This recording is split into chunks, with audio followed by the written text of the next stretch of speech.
there was a time where you almost lost your job. Yeah. It was 18 months ago now. I made a bit of an error. It wasn't like malicious. It was just a stupid rookie mistake. It was a complete and utter horrible mix-up, and it was just something I didn't think it'd ever affect me. And then one day it did, and I got the call to say, right, okay, you might lose your job, and it just my world come crashing down really.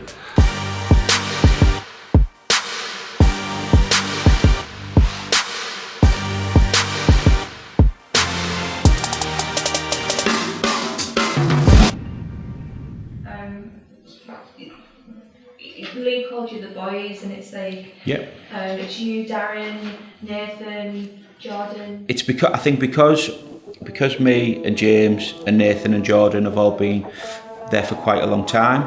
Darren sort of already was a lifelong friend of Lee, already knew James, and I actually thought I'd just do a bit of part time and not having to work all the long hours I was doing, a bit of home life.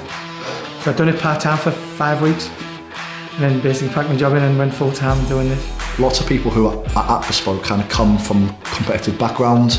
I mean, like lots of the lads are like football lads, lots of people that have come from sales, but like naturally is quite kind of competitive. It is a competitive environment because the scores are put up on a daily basis, especially in our office, but nationally as well.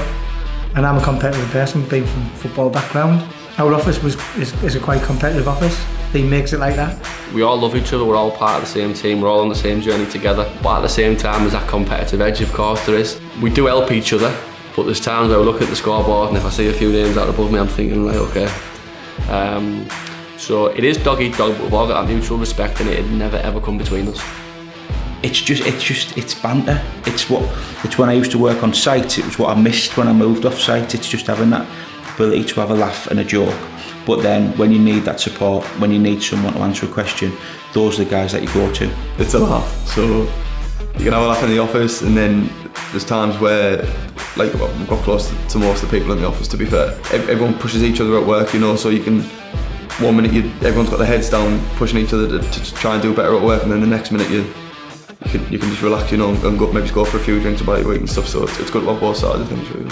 And in the old days, I was quite lucky in the fact that I was part-time, so I didn't get pushed as hard, but the likes of poor Nathan and Jordan, and when Darren started, he ruled with an iron fist there. There was an ongoing joke, but it wasn't a joke, with Jordan and him being quite laid back. On a personal note, I'm not that competitive, me. And I'd sit there often and watch him just go on about how Jordan was £1,000 a month writer, how he's not doing enough, how he gets his cake and custard brought off his mum, and he would really sort of go to town on him. I've got a goal. As long as I set that goal and I reach that target, whether I'm top or bottom, it doesn't really bother me. And you could see it. Sometimes Jordan took it all in jest, and it was fun and games. But you could see that had that effect on Jordan, where it was like, oh, should I really be doing more? Should I be doing this? Should I be doing that?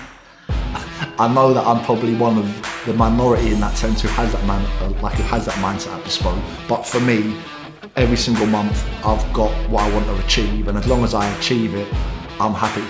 But ultimately, it's about supporting each other, and that is the thing that's really, really positive.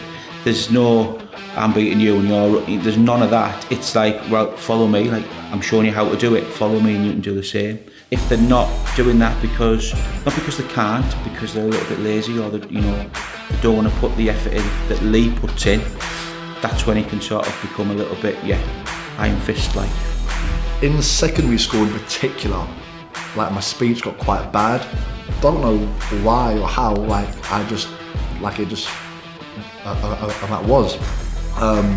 know what I wanted to say, but the words wouldn't always come out. I wouldn't answer the phone just because on the phone in particular, my speech was like that bad. Obviously coming into this job, however many years later, to think that the majority of my time is now spent on the phone to people, that on a personal note is one of the biggest kind of hurdles that I've had to get over in order to be where I am today. Don't get me wrong, I still stutter, and I think I always will, it's going to be the case. But if you could kind of like hear and see me speak now, compared to how I used to see and speak back then, it's crazy. So that's the background really. Is that too long? That went on for ages, didn't it? Sorry. Never forget it, me, Darren, Jordan Smith, Louise, Michelle. Freezing cold January in the office, about 7, 8 o'clock at night. And I got a phone call off the boss, Richie Coulson, to me, the kid. So he calls him.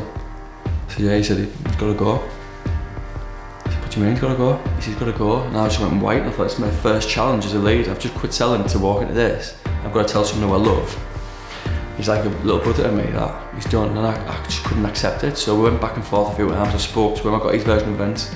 Because this is all that I have now. This is everything. This is the first thing that I think about when I wake up, and the last thing when I go to bed. Like, Bespoke is my life now, and if I didn't have that, I really don't know what I'd do. And I genuinely mean that. I have no idea what I'd do. And I got that call, and my world just stopped. Here, I would say Nathan's saver was Lee. Lee took the bull by the horns. Lee did what he needed to do. He was erratic. I kept calm. What's right is right, and what's wrong is wrong, and he was right. And I needed to defend him.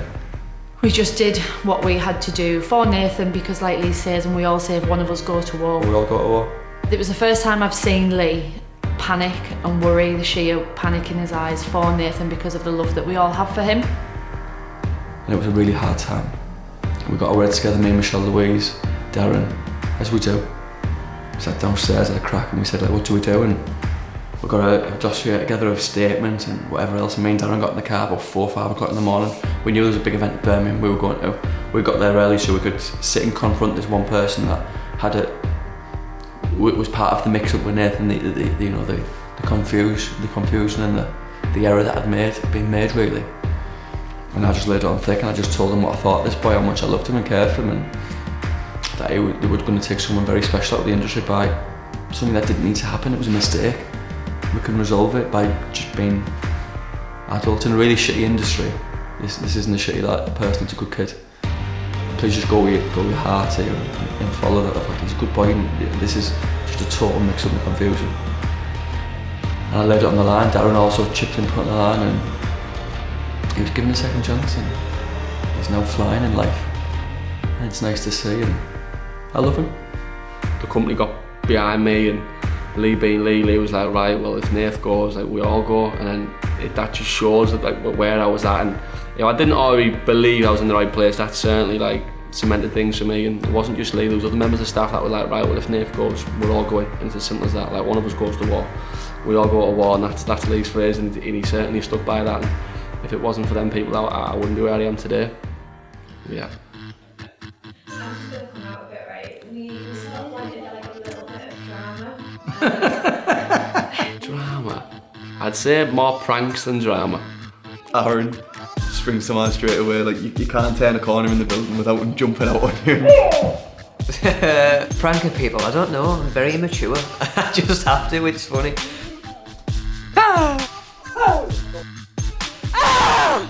Because we work at such a high pace, I have to do something to take my mind off the fact that I'm under a lot of pressure. And so it's rather tying sellotape on the door and telling someone to run in the room, and obviously taking someone's, I can't stop laughing. It makes me happy.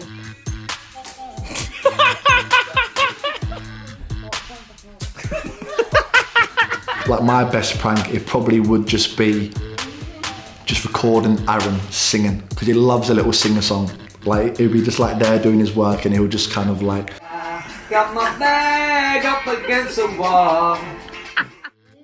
So I wouldn't say quite drama, certainly not from my end. I don't get much drama. It's just more pranks and just winding people up, should I say. And I think that makes what Bespoke is.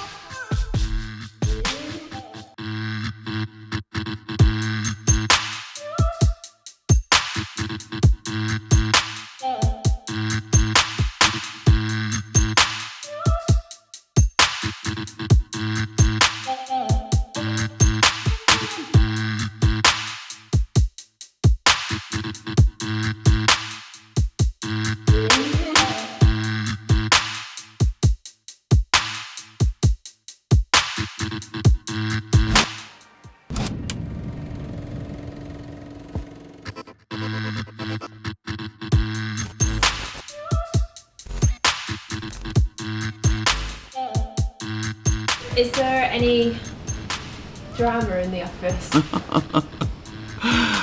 Oh, yeah.